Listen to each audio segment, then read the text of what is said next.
começando mais um Entre Chaves, o seu podcast de desenvolvimento de software. Eu sou a Fernanda Vieira e hoje a gente vai falar sobre um tema importante. Então, se você está na dúvida do que vai ser exigido de você, quais são as tendências, o que o mercado está vendo para a carreira de tecnologia, né? Seja você um júnior, um pleno, um sênior, é exatamente esse episódio, né? Esse episódio é para você. Para falar sobre isso, estamos aqui com o Luiz e com a Rafa, né? Meus companheiros de bancada hoje. Olá, pessoal. Sempre um prazer estar aqui com vocês. E aí, pessoal, bora para mais um. Primeiro, eu queria começar aqui esse episódio falando sobre um paradoxo que a gente está vendo no mercado de tecnologia. Se, por um lado, a gente tem algumas pesquisas, né, algumas fontes, como, por exemplo, o Bureau of Labor Statistics dos Estados Unidos, que ainda projeta crescimento na área de tecnologia, projeta 15% de crescimento até 2034, impulsionado aí por IA, por IoT, por cibersegurança, a gente, por outro lado, está vendo uma realidade em 2025 um pouco diferente. No final das contas, assim, tem algumas fontes que falam, por exemplo, The Pragmatic Engineer, de 2025, fala que as vagas de software engineer estão no menor nível que elas já tiveram, né, nos últimos 5 anos. Além disso, as vagas de nível de entrada, né, ou seja, de estágio, né, de júnior, elas também caíram 50% nas grandes empresas e 30% em startups desde a pandemia. E o emprego para trabalhadores nesse nível de entrada, como por exemplo para codificação, né, e estágio, como eu estava falando, caiu 13% desde 2022, segundo a Stanford Digital Economy Lab. Então, o fato, né, que existe uma projeção de crescimento, mas ao mesmo tempo a gente vê esse cenário de diminuição, principalmente nas vagas de entrada. E ainda tem um outro lado desse espectro todo, e que ainda causa uma maior estranheza nesse cenário, que é a história dos sêniores, porque a gente tem uma crise ainda histórica de talentos sêniores no mercado de tecnologia. O IDC, né, ele projeta que até 2026, mais de 90% das organizações globalmente sentirão o impacto da escassez de habilidades, né, resultando aí em perdas de mais de trilhões aí de dólares. E aqui no Brasil, 73% das empresas relatam dificuldade em contratar profissionais qualificados, a maior taxa já registrada. Então, gente, é exatamente esse paradoxo que eu queria introduzir nesse episódio, que é isso, né? As empresas, elas não conseguem os especialistas, as pessoas sêniores que elas precisam, mas ao mesmo tempo elas também estão fechando as portas de entrada, né, das pessoas mais júniores, né, que estão começando na carreira de tecnologia. É com este cenário que eu queria começar essa conversa, justamente como que vocês estão vendo. Porque esse cenário da entrada, a gente já falou aqui no Entre Chaves algumas vezes sobre essa crise, né? E aí, com IA, como que vai ser o treinamento do júnior? Como que o júnior vai aprender a ser sênior se ele não vai ter oportunidade? Então, a primeira pergunta que eu queria que a gente conversasse e discutisse é: será que essa mudança no mercado, ela é passageira ou ela realmente veio para ficar? Realmente, assim, as vagas de entrada no mundo de tecnologia realmente vão continuar diminuindo e a gente vai continuar vendo esse fenômeno esquisito de empresas que precisam de sêniores, mas que não treinam, né, júniores para isso. O que vocês acham? Então, vamos lá. Eu acho 2 coisas interessantes para pontuar nesse começo. Esse dado de que nós estamos agora no menor nível de vagas dos últimos 5 anos, que agora coincide com 2020, o ano da pandemia. E se a gente parar para pensar, 2020 foi justamente quando criou-se aquela bolha de tecnologia, onde, assim, para achar profissional era praticamente impossível, porque todo mundo foi pro digital, era uma coisa de louco, emprego, assim, você dava um tiro pra cima, sim, era vaga pra todo lado. Então, isso, de uns tempos pra cá, vem nessa diminuição, ao mesmo tempo que veio o crescimento da IA. São 2 fatores que aconteceram, né? A bolha ficou alguns anos, 2, 3 anos, essa bolha do mundo digital, desenvolvimento, profissionais. Passava na esquina ali, Nossa, jogava um não. currículo, você já estava contratado, né? Não, e com Assim. os salários muito acima do que sempre foi, e muito acima de assim, os salários de pessoas júnior ganhando coisa absurda. Isso estourou, essa bolha estourou, e aí veio essa da IA. Eu acho que essa mudança veio para ficar. Mas por quê?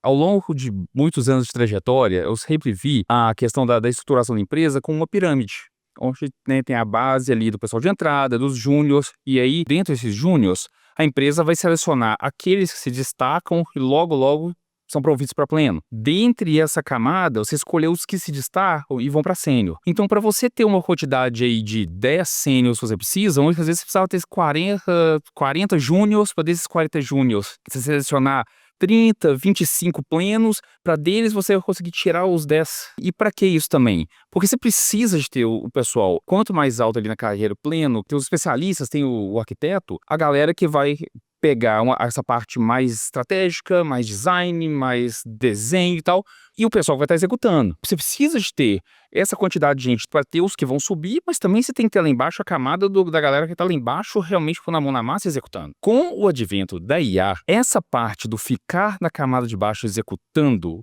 cai muito. Então, em vez de você ter essa pirâmide, a tendência é que seja a coisa mais reta. É tipo a implosão demográfica, né, que a gente vê acontecendo. Então, para você ter uns 10 sêniors bons, você não precisa mais pegar uns 40 júniors e ter os que vão subir e os que vão ficar executando. Você pode pegar uns 20, 25 júniors, desses você vai entendi. tirar Acho que um vai, pouco, né? A pirâmide estava assim, talvez ela vai começar a ser um pouco mais achatada. Vai achatar. Mas você acha que ainda assim vai existir mais júnior? Porque Vai, afinal, assim, né?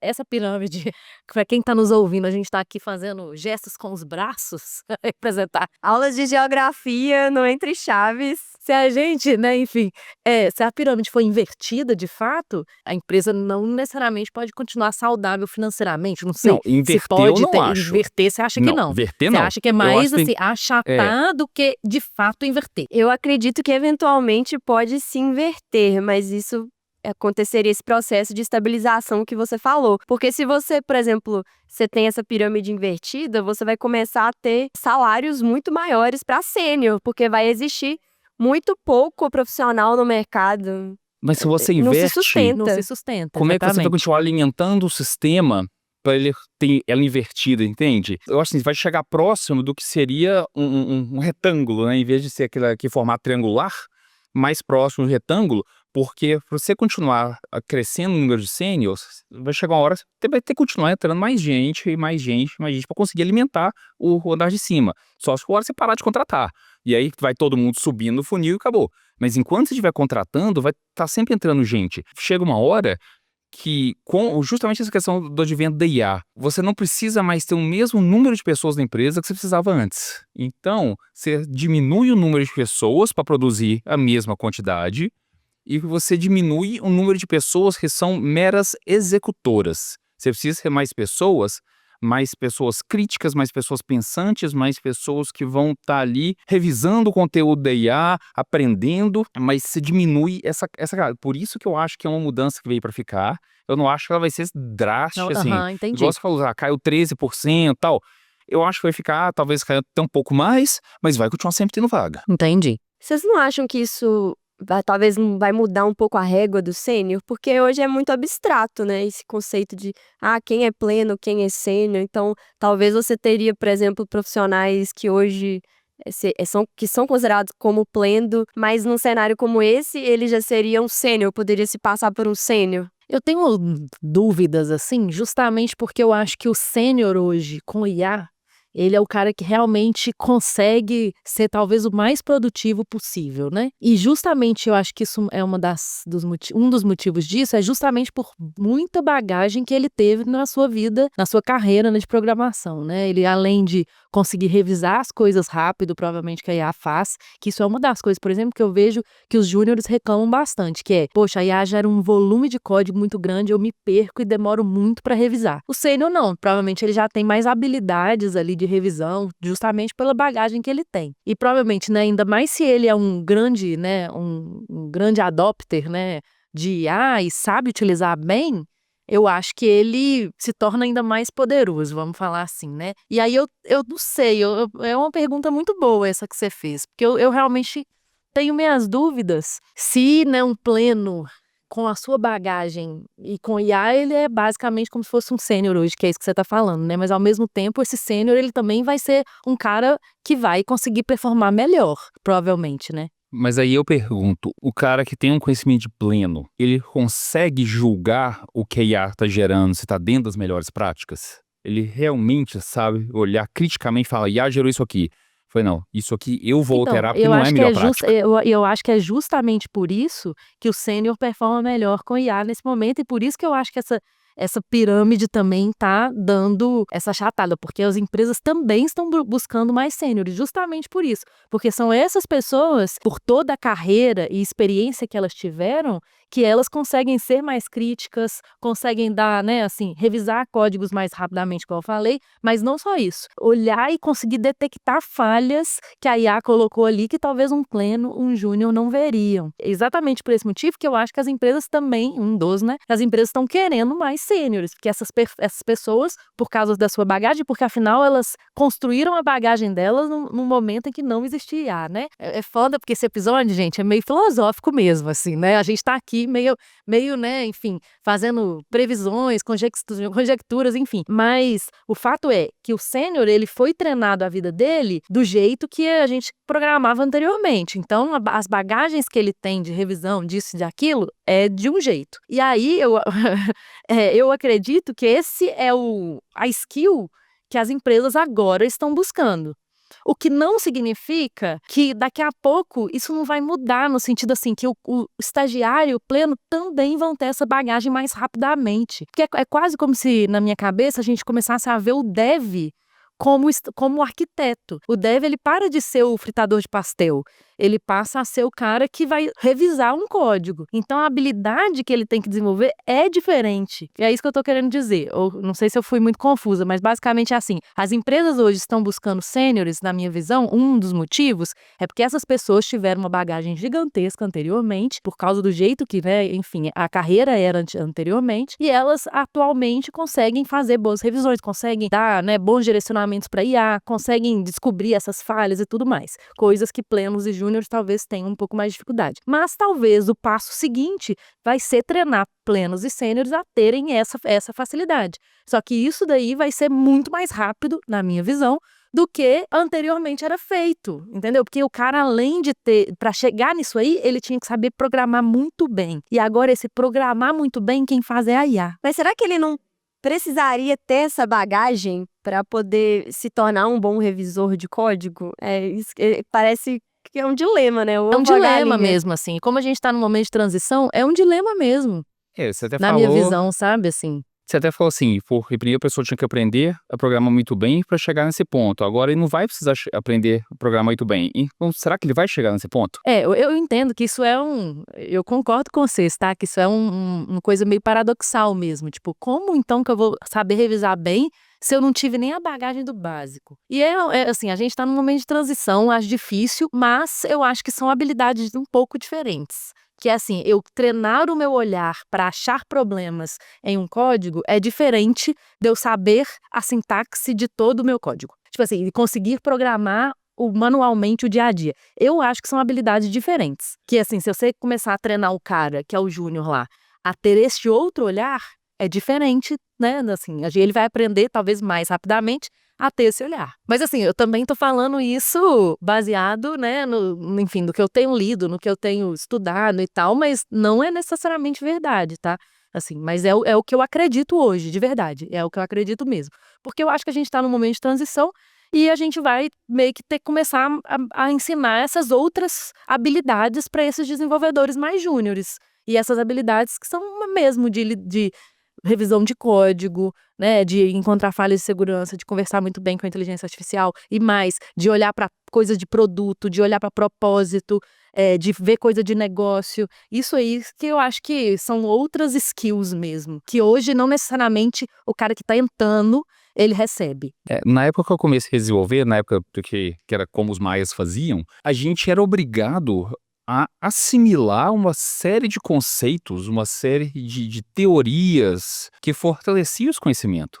Só que hoje eu tenho visto cada vez mais pessoas que desenvolvem, a IA faz, muitas vezes ela não preocupa em entender o conceito por trás. E eu tô falando assim, conceitos básicos, tipo o Solid, tipo o conceito de arquitetura limpa, é uma coisa que a gente foi treinado ao longo do tempo a observar, a fazer, a conhecer. Aí meu medo é que a gente vai começar agora a entrar numa fase, numa geração de pessoas que, assim, pô, não vou ficar perdendo meu tempo estudando e decorando e ficar interiorizando esse monte de conceitos se eu vou usar o código que a IA tá fazendo. Mas se eu tenho que revisar, eu vou ter que E saber, aí que tá a né? questão, a Se eu pessoa... tenho que revisar, Exatamente, aí que eu tá. tenho que saber certos conceitos, né? Senão eu não vou Deveria. conseguir descobrir, né, aquela vulnerabilidade de segurança. Eu não vou saber se aquele código que tem um tanto de fora aninhado, por que que ele não é performático. No final das contas, eu vou precisar estudar ainda. Porque aí minha opinião polêmica do futuro, mas que não é para 2026, é que talvez nem isso eu vou precisar de saber. E é daí que vem o achatamento que eu tô falando. Porque pra você selecionar quais vão ficar ali e vão passar do júnior e crescer na carreira, são esses. Os que querem realmente...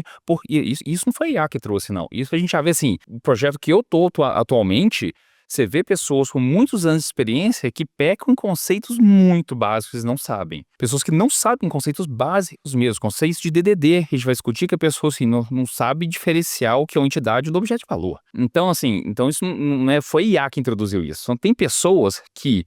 eu aprendi, eu fui adestrado a fazer assim e eu vou fazer assim. Por quê? Não, porque é assim que eu aprendi a fazer, eu faço. E tem aquelas pessoas que não, que assim, pô, eu tô fazendo assim, mas por quê? Por que que é assim e não assado? Por que que esse é o melhor jeito? Por que que é assim que se faz? Qual o conceito? Porque o Solid... O que que é o Solid? Deixa eu ver, peraí. Não, bacana, legal isso aqui. Tem pessoas que já naturalmente... Eu quero aprender a fazer o certo. E quero saber por que que isso é o certo. Essas pessoas, independente de ter IA ou não ter IA, elas vão ter o lugar delas. Porque vai ter esse achatamento e elas são as pessoas que vão percorrer isso aí. Eu deixando bem claro, gente, que eu uso IA todo santo dia, eu faço pair programming com o Copilot. Quando eu disse isso aqui é IA, pelo amor de Deus, quer dizer, você nem delegou, você delargou pro Copilot e pro sua IA, você delargou seu código, ela gerou o que quis, você comitou, você nem leu. Você simplesmente falou assim, IA, gera isso pra mim. Beleza, abre o PR. E é isso que eu quis dizer. Não, Porque, isso, assim, isso não estamos nesse momento, com certeza, de não. maturidade. E Não quando eu... estamos, E ainda assim, não temos essa confiança. o código do E cara assim, funcionava. e até tinha no episódio de Vibe Coding que a gente fez aqui, assim, até métricas de segurança, de vulnerabilidades, né? Mas o fato é que muitas das linhas sugeridas, né, contêm vulnerabilidades. Então, se a pessoa nem olhou, né, ela delargou, gostei, né, do termo, ela delargou para IA, pô, com certeza tá aí, né, incluindo vulnerabilidades e possíveis, né, brechas de segurança no código, que eu acho que é o principal, sem contar os débitos técnicos, né, que a Rafa tá batendo na tecla Só pra ali. vocês entenderem, assim, desse contexto que eu tô falando, o código da pessoa funcionava. Não tinha nenhuma vulnerabilidade do ponto de vista de segurança, assim, funcionava. Mas quando eu vi o que a IA gerou a pessoa, gerou um monte de código como sendo classes estáticas. Na hora que eu olhei aquilo, eu falei assim, beleza, como é que você vai testar isso? Classes estáticas você não consegue injetar, você não consegue testar, ou você não consegue mocar. Consegue mocar, né? Consegue mocar. Volta lá. Volta lá, revisa seus Passa- conceitos,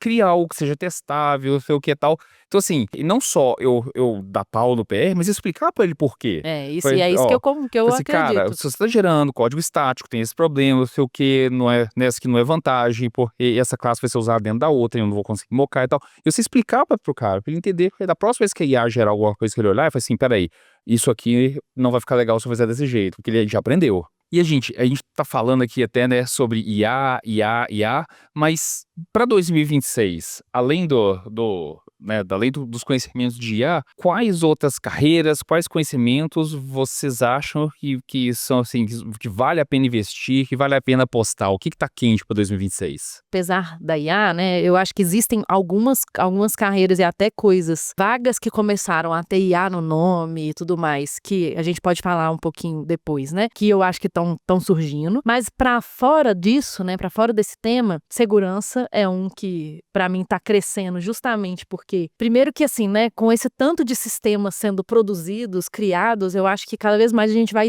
ter problemas relacionados com segurança, né, ataques e tudo mais sendo vistos. Então eu acho que cibersegurança continua em alta, né? Já tá em alta e eu acho que continua. Eu acho que tá Né, esse aumentando tema muito de a superfície de segurança. contato, né? Que não só a gente tem os agentes, né? A gente tem novos tipos de aplicações surgindo.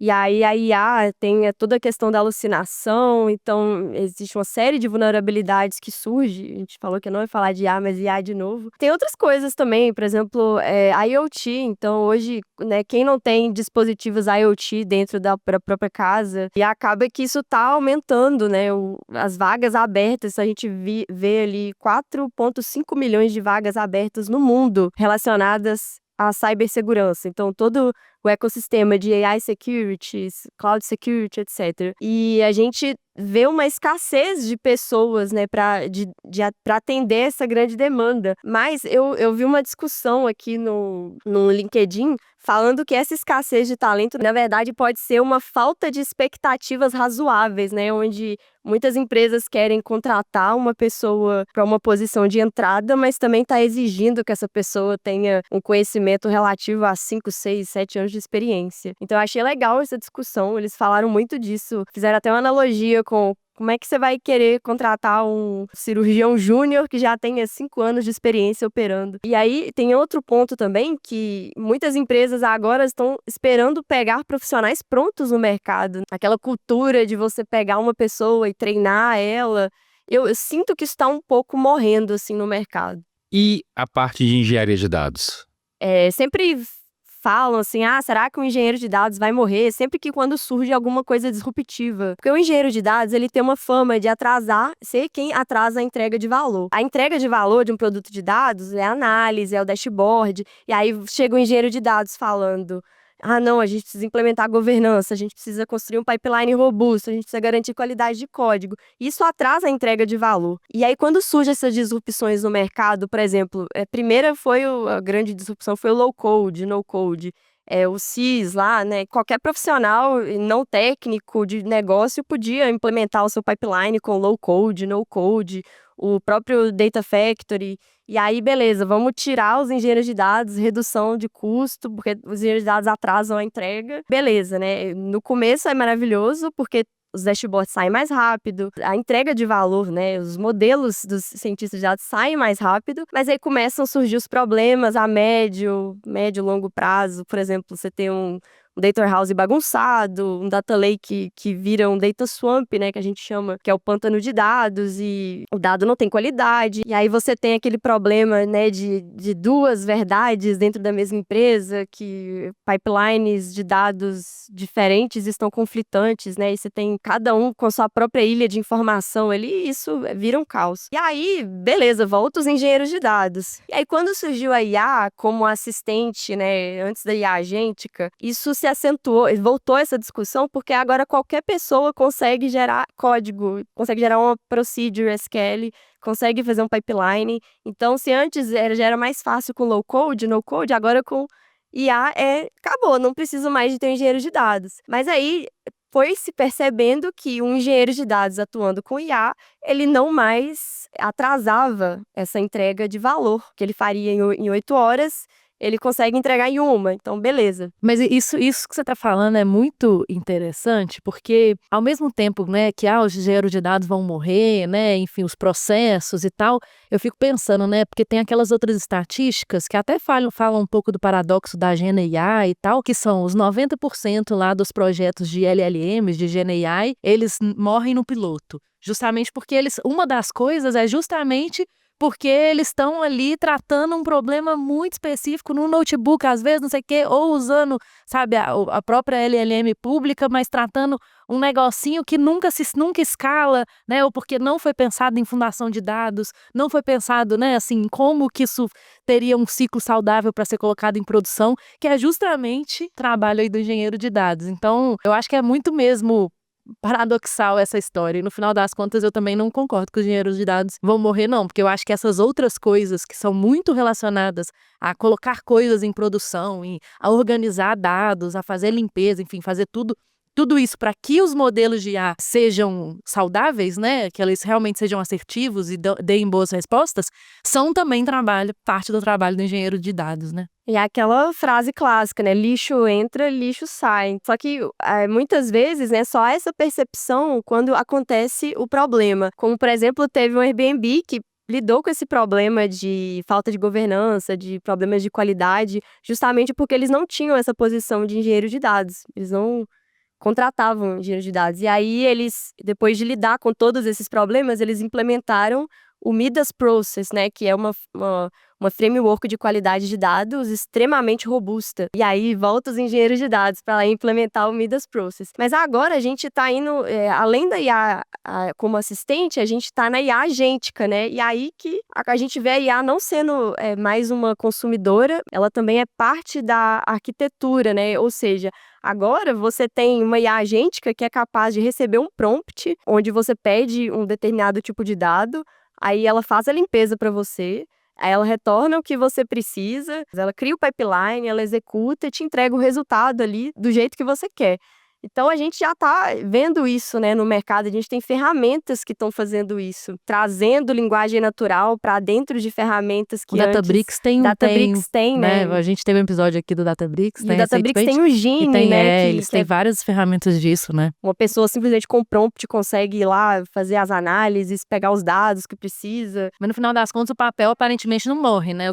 A IA acelera o engenheiro, assim como acelera o desenvolvedor, né? Que o papel do engenheiro de dados, ele já está se tornando não mais um encanador de dados, né? Agora ele é um habilitador de IA. A gente fala muito sobre o AI Red, né? A arquitetura ideal para a gente habilitar IA no negócio. Historicamente, isso é uma coisa que acontece nos papéis de dados, porque existe uma sobreposição. Então, por exemplo, tem aí no mercado Big Data Engineer, tem o Data Engineer, mas essa sobreposição acontece na prática. Então, por exemplo, eu como engenheira e arquiteta de dados, eu já precisei treinar modelos, já precisei rodar teste AB. E aí essa sobreposição está acontecendo agora porque quando surgem essas necessidades, né, de habilitar IA, quem está mais próximo disso, quem tem mais sinergia com as stacks, é o próprio engenheiro de dados. Só que aí ele vai precisar de ter uma série de conhecimentos além, né, da engenharia de dados tradicional. Que agora não é Lakehouse, que é o top, né, da arquitetura de dados. Agora a gente tem que se preocupar com grafo, agora a gente tem que se preocupar com banco vetorial, com RAG, GraphRag, MLOps, monitoramento. Então aí já estou dando um panorama geral de ferramentas que um engenheiro de dados hoje precisa saber. E aí nem sei se esse nome vai continuar sendo engenheiro de dados, né? Talvez mude, porque o mercado adora inventar nomes de... Na verdade, você respondeu a minha próxima pergunta que eu vou fazer sobre esse assunto, é se não estava meio que convergindo o papel do engenheiro de dados e do data science para um papel único. Porque antes eram atribuições muito distintas, que é o engenheiro de dados, o que é o data science. Mas você mesmo acabou de falar que, eu ao mesmo tempo que eu tô, né, como arquiteto de dados, eu tô já tive que treinar modelo, já tive que fazer uma série de coisas que são atribuições do data science. Com a questão da IA acelerando o que antes eu gastaria um dia inteiro para fazer, você faz em 1 hora. Eu fico pensando nisso também, ao mesmo tempo assim, né, que eu vejo que os próprios modelos públicos, as coisas, né, os open source e tudo mais, eles meio que democratizam também uma expertise, né, que antes eram só o cientista mesmo de dados que sabia e que agora a gente consegue talvez, assim, né, outras pessoas com menos expertise do que antes conseguem já colocar coisas, né, treinar modelos, fazer fine tunings, algumas ferramentas que até já possibilitam isso de uma forma muito mais dada, né, por exemplo, o próprio Azure Foundry lá, bem fácil, né, assim, de fazer um fine tuning no modelo, numa LLM, só que ao mesmo tempo tem um outro negócio aqui que eu acho que é muito importante, que eu acho que as empresas meio que tomaram também a LLM como uma bala de prata que vai resolver todos os problemas, esquecendo que existe um tanto de problema que são resolvidos com machine learning tradicional, né, que são resolvidos com outras técnicas que não tem nada a ver com LLM. Só que como, né, estamos, né, enfim, com tudo isso que a gente está vendo, a empresa acha que agora tudo é linguagem natural, tudo é LLM, pronto, e acabou. Cara, é bem isso, assim. Inclusive, a gente vê discussões se o papel do cientista de dados vai morrer com o surgimento do GenAI, né? E assim, claro que eu já vi, por exemplo, GenAI substituir modelos de machine learning tradicionais como forma de validar um produto. Então, enquanto eu estou trabalhando num produto, eu consigo entregar talvez um V0 ali utilizando o GenAI, que não vai me dar um resultado ótimo, mas vai servir para validar. Mas eu não vejo isso acontecendo justamente porque a LLM ela vai ter uma série de limitações, né? Que modelos muito mais simples, que às vezes você teria que lidar com alucinação, com uma série de coisas que um modelo convencional você consegue resolver de uma forma mais fácil de debugar, né, mais interpretável, que isso é sempre uma questão, né, na ciência de dados. A gente tem as black box, seriam as LLMs, e a gente tem os modelos que são mais fáceis de você interpretar. Eu não acredito tanto que o cientista de dados vai juntar com o engenheiro de dados, mas eu acho que um engenheiro de dados ele precisa ter um conhecimento básico de ciência de dados, porque eu acho que é um pouco do que o mercado espera da gente. Então, você se vê nessa posição muitas vezes, por mais que você não seja um especialista ali. Eu diria até que o dev deveria começar, né, a estudar um pouco mais, assim, sobre modelos, né, sobre dados, porque no final das contas, a gente meio que tá vivendo uma mudança mesmo de paradigma, né, de coisas que são de aplicações, já falou aqui no Entre Chaves também sobre isso. Como eu resolvo um problema? Normalmente eu pensava num front-end e num back-end. Agora eu talvez vou começar a pensar mais em agentes de IA. E isso já gera uma mudança mesmo de como eu penso em resolver problemas. E talvez em algum momento, assim, né? Para muitos, não. Muitos eu vou só pegar lá minha API da OpenAI, da Anthropic, e vou consumir e pronto, acabou. Mas em algum outro, né? Para você entender mais, para você até conseguir otimizar melhor, alguns conceitos de ciência de dados passam a ser importantes, inclusive para devs, na minha opinião. Por exemplo, saber estruturar um teste AB, que é importantíssimo para uma aplicação quando você quer lançar uma feature nova, né? E aí você quer lançar 2 versões e ver qual que é a melhor. Isso é algo, acho que é uma ferramenta legal, né, para o desenvolvedor. E fora métricas de usabilidade da aplicação. Mas mesmo, tô falando assim, até mesmo coisas bem específicas de ciência de dados, assim, né? Tô tentando pensar alguma coisa e não tô conseguindo vir nenhum exemplo na minha cabeça, só tô pensando em token. Mas tô falando assim, coisas mais específicas mesmo, né? Sei lá, boa gestão de token, saber entender melhor o que é isso, entender RAG, né? Que são talvez ali alguma coisa, não sei. E o exemplo mais clássico que a gente tem da utilização do machine learning em si, quando você entra no aplicativo de compras, né? Você entra no Amazon, no Mercado Livre, ou aplicativo de compras, que você seleciona um produto, que lá embaixo aparece assim, você também pode gostar de, e te indica quais produtos que tá ali, aquilo ali é machine learning puro. Baseado nesse usuário, eu tenho aqui, eu já sei dos gostos dele, já sei o que ele costuma comprar, ele tá olhando esse produto específico, como que eu posso, o que eu posso mostrar para esse usuário, que eu vou tentar fazer com que ele clique e converta na compra. E esse é um exemplo clássico do machine learning puro, né? Que é ciência de dados pura, não é LLM. Falando ainda de novos papéis e voltando aí um pouco, né, no que eu até falei aqui do paradigma de agentes e tudo mais, eu acredito e já acho que já estamos vendo isso, cada vez mais vagas e papéis relacionados a essa manutenção de agentes, assim, sabe? E aí, sei lá, né, um desenvolvedor de agentes ou alguma coisa que é bem nessa camada agêntica aí mesmo, tanto para agentes para utilização de IA no negócio, quanto para vir já também agentes de desenvolvimento também, de especialistas em transformar o seu código em agente, para você ter melhores interações com o agente dentro do seu código. Então, toda essa parte de agentes, eu acho que tem aí um crescente, né, em relação a vagas, em relação ao papel, né. E ao mesmo tempo, a gente também vai começar a ver uma redução em alguns papéis, né. Eu acho que os papéis que são fritadores de pastel, né, mesmo o dev fritador de pastel, até qualquer uma dessas que seja puramente mecânico, né, puramente de execução, sem muito raciocínio envolvido. Mas isso até no mundo de dev. Assim, igual, novamente voltando na época dos maias, quando o pessoal a gente fazia aquelas especificações, antes da popularização do ágil, a gente fazia aquelas especificações gigantes, fazia descrição de caso de uso, diagrama de sequência, aquela coisa toda, fazia aquele monte de papelada. Entregava pro dev, o dev ia só lendo e codificando. O dev mecânico sempre existiu. Quem ainda tiver nessa, é facilmente substituível. Agora, eu queria levantar uma pergunta aqui que a gente estava discutindo no backstage aqui, antes de começar a gravação, eu iria dar uma cutucada. Estamos vivendo uma bolha?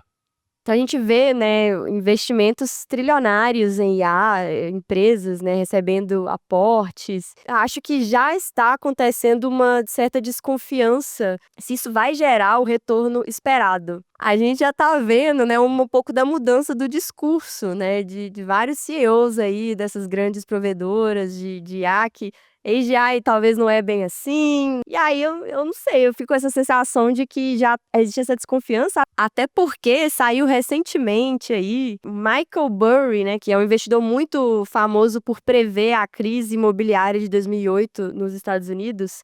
Ele está apostando que a bolha da IA vai estourar logo, logo.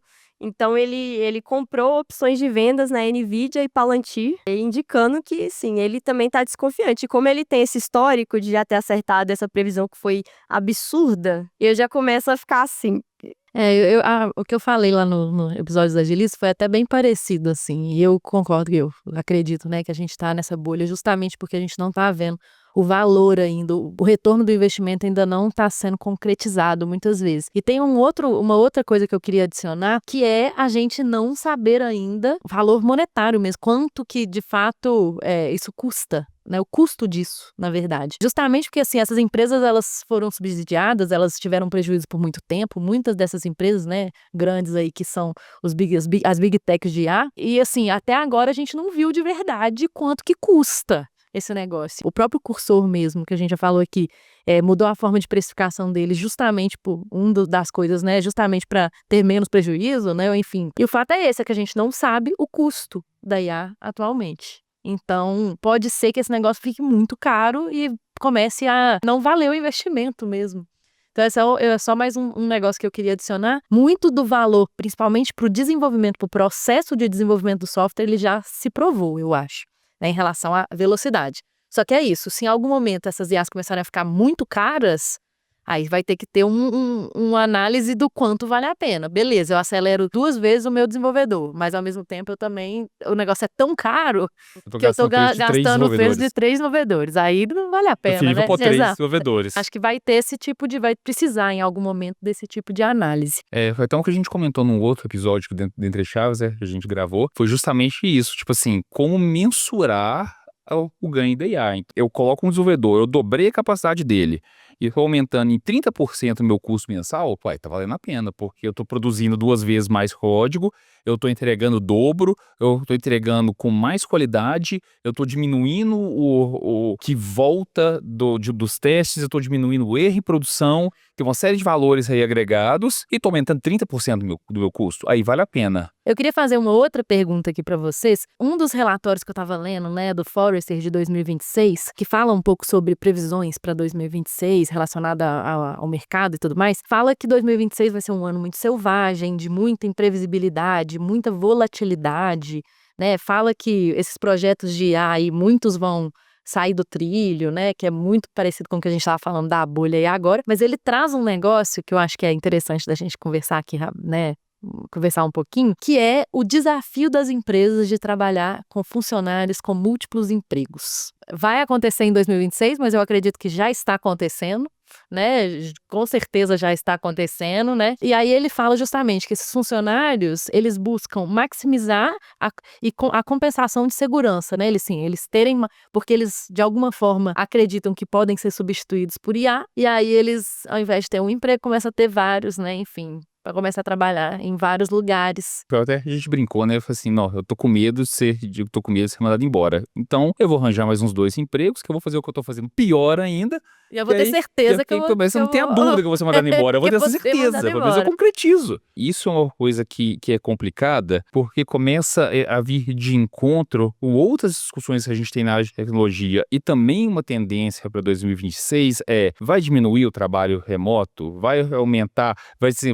Os que estão remotos vão virar todos híbridos, vão voltar a ser presenciais, ou eu vou ter que ir 4 vezes por semana para o escritório. Se a empresa começa a perceber que tem um aqui, tem outro ali, que está com 2, 3 empregos, eu chamo o cara não responde, ou eu preciso de alguma coisa, não consigo achar a pessoa, e isso pode gerar um outro impacto para 2026, que é isso, prejudicar uma coisa que a gente conseguiu conquistar hoje, que eu particularmente sou fã do trabalho remoto, pelo nível de produtividade que eu consigo nele, mas que isso pode ser prejudicado por essa questão que você levantou agora.